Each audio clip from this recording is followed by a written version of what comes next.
to the Soccer Chaplains United podcast, From the Touchline. And now, here's your host, Rev Brad. Hello, friends. Well, this past weekend, I had the special privilege of taking in part of a ceremony with a former Rapids player, who decided to retire from the game.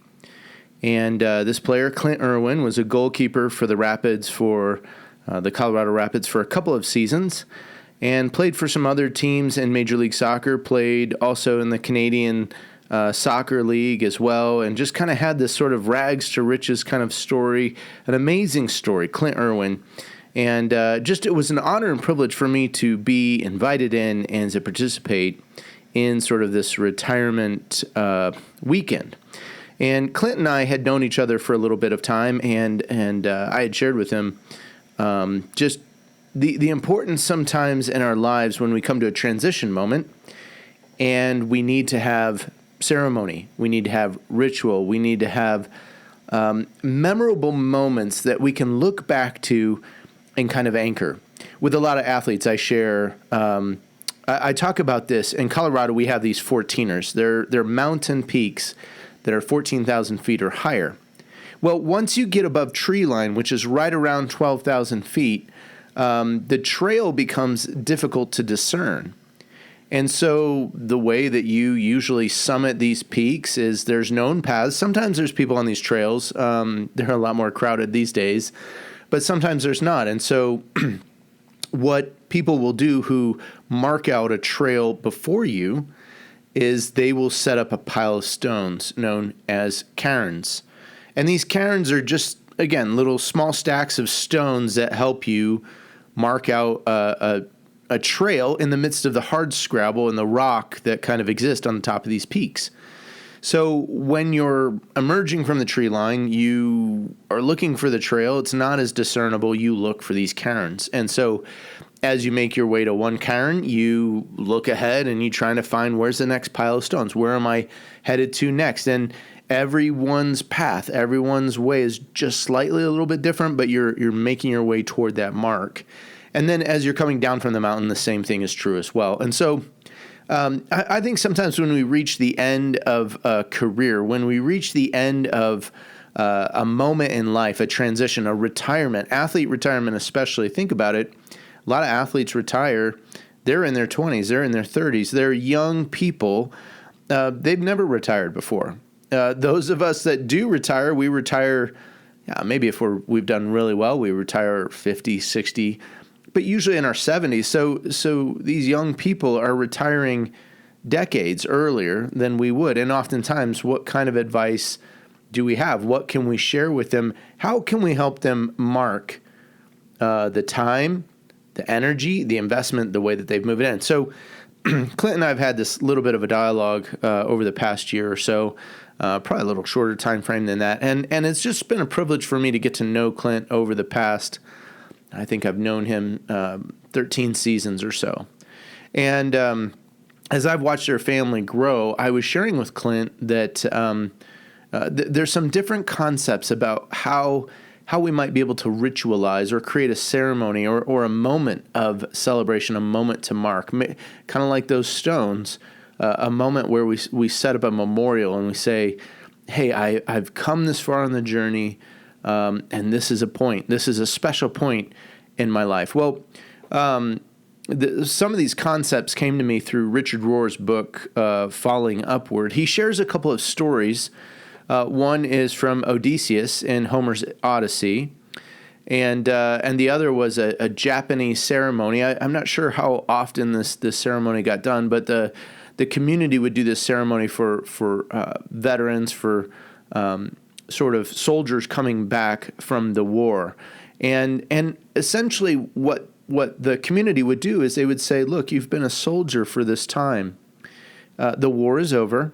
We need you to lay down your arms, and we need you to pick up the tools of civilization and to help rebuild our community and help become a contributing community member. And so there would be sort of a ceremony to kind of honor those things and acknowledge what the soldier had been through and what they were needed to do in order to be contributing to a flourishing community again. And so I think in all of this, some of the language that gets used is discharging the loyal soldier is kind of, I think, the exact phrase used by Richard Rohr in his book. But there's a sense in which we need to have these moments where we say to people, look, you've served in a particular way. We thank you for that. We thank you, and we also acknowledge that this wasn't easy, that this was hard, that there were sacrifices made. And now what we want to do is we want to encourage you to lay that down, lay that burden down. We don't need that anymore. That time is over. That time is done. That time is finished. And now we want to bless you. We want to honor you. We want to welcome you into our lives, into our community in a different way. We want to experience you in that different way. And so I've shared some of these ideas with Clint and just suggested to him, hey, I think this would be really neat. When it comes to when you're ready to really retire from the game, and oftentimes a lot of athletes, unless you're a high-profile athlete and they're doing a Ring of Honor name celebration or retiring your jersey or something like that, many athletes don't have these moments where they lay down a significant marker to say, this is the end of my professional career. And Clint is a super thoughtful person. And in fact, I'm probably going to try and get him to be a guest on the podcast here soon to maybe share more about his own experience from his own eyes. So I just want to share with you a little bit of what the weekend looked like for me. So I flew in. Those of you that know, Clint last played for Minnesota United FC, and so the week of the shootings were last week at that school. So there was a somberness to it as we got ready to fly in, and friends and family and others, teammates, got invited to a little celebration dinner on the Sunday night. But we went to the game the Saturday night. Minnesota United FC played Portland Timbers FC.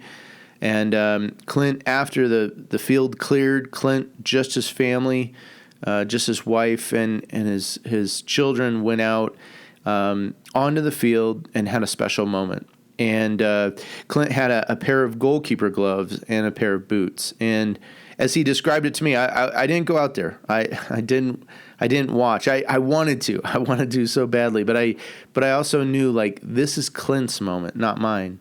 And I think they had someone taking some photographs for memory's sake and for memory keeping. But Clint laid his gloves down for a final time at the goal line of one of the goal mouths, and had this little private, significant moment, I think, of just saying, I'm laying this down. I'm laying down my gloves.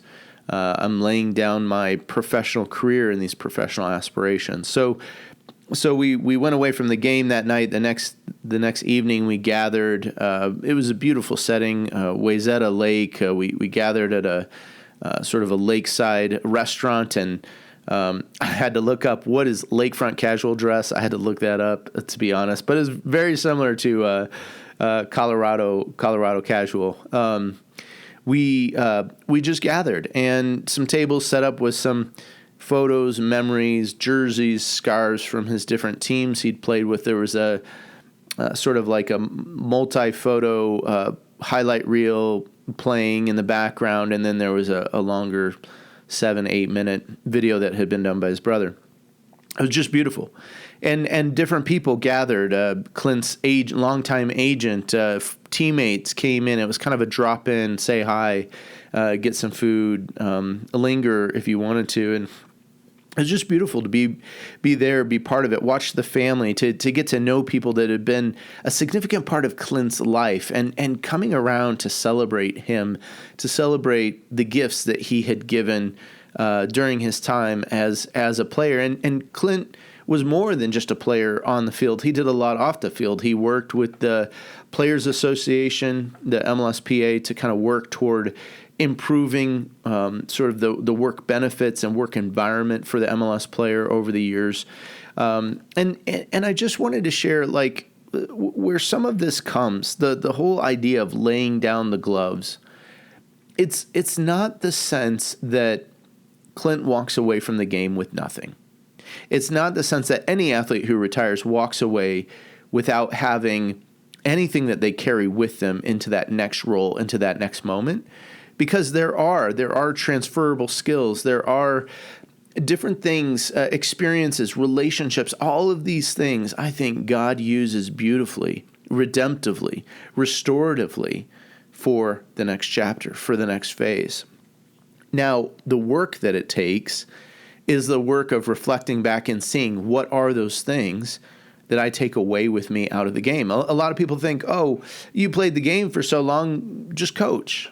But that is not how everyone's wired. And it's not always easy and simple that way. Many times athletes struggle because there's this sense of I've dedicated all of my life up to this point, up to this game. You know, children start playing at the age of 5, and as they come into retirement at 28, 32, 40, whatever the age is, they've spent that many years, the bulk of their life, dedicated to the game in some fashion, giving up and sacrificing to the game in some sort of fashion. And so it becomes very difficult to lay this thing down, especially if you don't see yourself in the game anymore, and especially if you don't have a place or a position in the game. It's not guaranteed just because you had a pro career. I mean, Clint won an MLS Cup. Clint won a Canadian championship trophy, U.S. Open. He won all these different accolades as a goalkeeper, as a teammate in his pro career. And to lay those things down, you're sometimes left at the edge saying, what do I have to show for this? What do I have to take into this next step? It's interesting that in the story of the Odyssey, Odysseus is instructed by Poseidon. He's told to take the oar that he has, the oar from the boat, which the oar is really a symbol of his identity as a seafarer. And he's told to take the oar inland until the oar is unrecognizable. So essentially, Odysseus is to take his identity and move into this space where he's no longer identified by the sea. And the oar somehow becomes this farming implement, this farming tool. And it's interesting because we find these truths as let me describe the Japanese ceremony is that it was described that there was this laying down again of the implements of war. Sometimes it was symbolized by a sword or a rifle. And then the community would come around and remove the soldier's uniform and put the civilian garb on and to say, like, hey, look, now you're part of our community. The war's over. Your time at being a soldier, it's time to lay these things aside. Do we need to pick it up again at another point? Probably not for some of this, especially for an athlete retirement. Could Clint go and play? Maybe he could play at a different level. Maybe he could play 1 or 2 more seasons, but he's into it. He's discerned. He's come to the point of realizing that this was the time to lay down the gloves. And so we find these truths in Scripture too. So not to just give like the story from Homer's Odyssey, and not to just give this sort of cultural thing that maybe was done in Japan, but to talk too about the truths in Scripture. We see the teacher of Ecclesiastes. He speaks poetically about a time for everything, a season for everything. We see too the prophets, Isaiah and Micah, they describe this activity of beating the weapons of war into tools for farming and harvesting. And there's even verses for the reverse too, like beating the farming implements into a time and season of battle. So we come to this moment when we see that there are these moments in time, moments in life, when some of the things that we've done, we need to lay those down. They need to change. They need to transition into something new. And I think I told some of the other chaplains that I work with, I said, this concept, this idea that I've been kind of talking about with Clint and sharing with one or two other players who maybe have already ended their time with the game, but not in a ceremonial or official way. I think it really behooves us as chaplains to find how can we serve in these spaces? Can we facilitate? Can we mediate? Can we encourage a way of saying, hey, thank you for the work that you've done? Yes, athletes are entertainers in many ways, but some athletes do certain things, certain parts of this differently and better than others. Some have striven to integrate their faith in football. Some have demonstrated leadership on and off the field. They have been friends. They have been teammates. They have been people to elevate others. They've given their time inside the community. They've been advocates. They've been a voice for people without a voice. I think too that there's a part in the process that we need to acknowledge, and we need to say, almost, I'm sorry for the sacrifices made, the sacrifices to the physical body, the injuries that were made. Now, someone might argue and go, that's their choice, Rev. That's not our choice. But in many ways, to entertain, to play, to fulfill the sense of calling that one may have to play the beautiful game, their body goes through a lot. The times when people misunderstand you, the times when players had to miss a social event, or maybe they were put into social isolation because of the elite level or the way in which the game was handled or played. And I think we do acknowledge sometimes that there's some suffering that goes along with this professional sport playing. It doesn't matter what sport. You can think about the abuses hurled by fans. You can think about the insults, the wage gaps that happen in the various games. There's a lot that we could go into. I think too that in a way there needs to be this moment too in the ceremonial fashion of saying, we release you from this. We release you from the expectation that whatever that expectation is. I know several athletes who stay in the game way too long because they're striving to achieve something. And sometimes it's merely just approval from a family member, from a friend. Maybe it's some level of success to win a championship, to win a last trophy, to win the last whatever it is, fill in the blank. But we need to release them from that. We need to release them from sort of the grief and burden of being that elite athlete and from being sometimes the advocate in that space. We need to release them from the regret that comes around the game. Sometimes we regret decisions made. We regret when maybe we accepted a contract for the money or for some other perk or benefit, and it really wasn't the right move. It maybe wasn't the thing we should have done.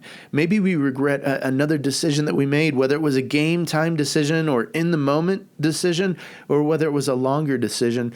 We need to have moments where we release our young people from those things. And then I think the final part to this is how can we welcome them into a new day?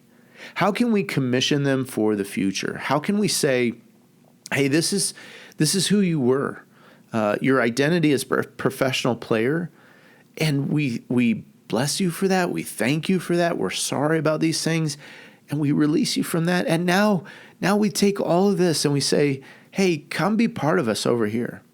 Come spend time with us on the weekend, and instead of having to travel or be suiting up for a game and having all these things around you, let's just go enjoy it. Let's go sit in the stand together. I put on my social media Instagram story, so it's probably gone by now, but it was just beautiful to sit with Clint and his family. How many games has Clint sat with his own children, his wife, his mom, his dad, and watched a game together? Now, they've been able to watch him. They've cheered him. They've celebrated him, and rightfully so. But there's a beauty to when athletes emerge out of the season and they can be with their families in a more present way. Yes, it's a beautiful thing to play in front of friends and family. But when that time is over, when the demands and the pressure and all that's over, it's a beautiful thing to enjoy things with them. Well, friends, I want to thank you for listening today. Again, this idea of laying down the gloves, hanging up the boots, I think these are key ways that we as chaplains can be involved and help facilitate and help others enjoy. And to be fair, I didn't do any of that for Clint's moments on Saturday and Sunday. I really just wanted to participate and observe and just be present in it. And it was truly, truly a privilege. But I do think for the chaplains that I work with, part of our work is to help athletes, to help coaches, to help those that have been in the game for a while, to help them to be honored, to help them know that God is using all of their past in writing the present and future parts of their story. And I think that as chaplains, as we can engage in these kinds of moments, we can give an athlete a beautiful way to understand, like, hey, here was a thing that I did. Here was a significant part of my identity.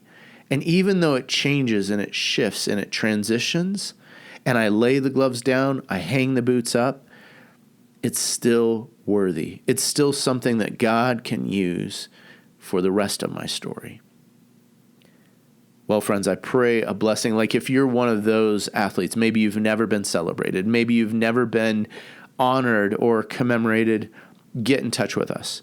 At Soccer Chaplains United, just send me an email, brad@soccerchaplainsunited.org. I know it's long email. Send me an email. I would love to help you figure out what's a way that I can have this ceremonial moment. I just think it's a beautiful, beautiful space, and I think it can help the heart, it can help the mind, it can help us to move on and move into these beautiful spaces of life that God's calling us into. Well, to wrap up, what I want to share is I want to share a blessing. This comes from John O'Donohue's book, To Bless the Space Between Us. It's a book of blessings, and I think this is a blessing for a new beginning, and it's a blessing that I often share with athletes as they move into a different space, as they move into a different time. And it's just to briefly share, this was a friend gave this to me as I was moving away from pastoral staff at a church. And as I was moving more into my role with Soccer Chaplains United and working as a volunteer chaplain to the Rapids, this blessing was given to me. And I think it really speaks into how sometimes our heart, it knows those moments, it knows those times in which we feel this call to move to something different. And I want to share this blessing with you and for you. For a new beginning. In out-of-the-way places of the heart, where your thoughts never think to wander, this beginning has been quietly forming, waiting until you were ready to emerge.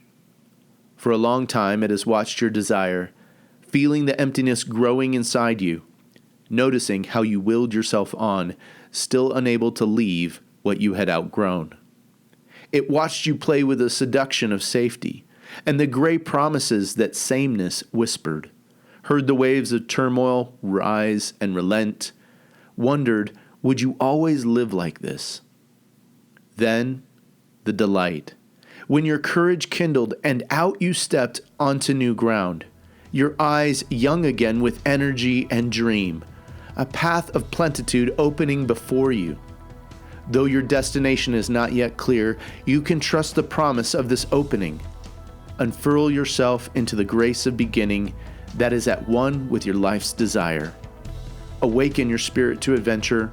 Hold nothing back. Learn to find ease in risk. Soon you will be home in a new rhythm, for your soul senses the world that awaits you. And I might add to that, my friends, the words of Psalm 90. May the Lord establish his favor upon us. And may he establish the work of our hands and our feet. May he establish the work of our hands and our feet. Bless you, my friends. Thanks again for listening. This has been Rev Brad coming to you from the Touchline.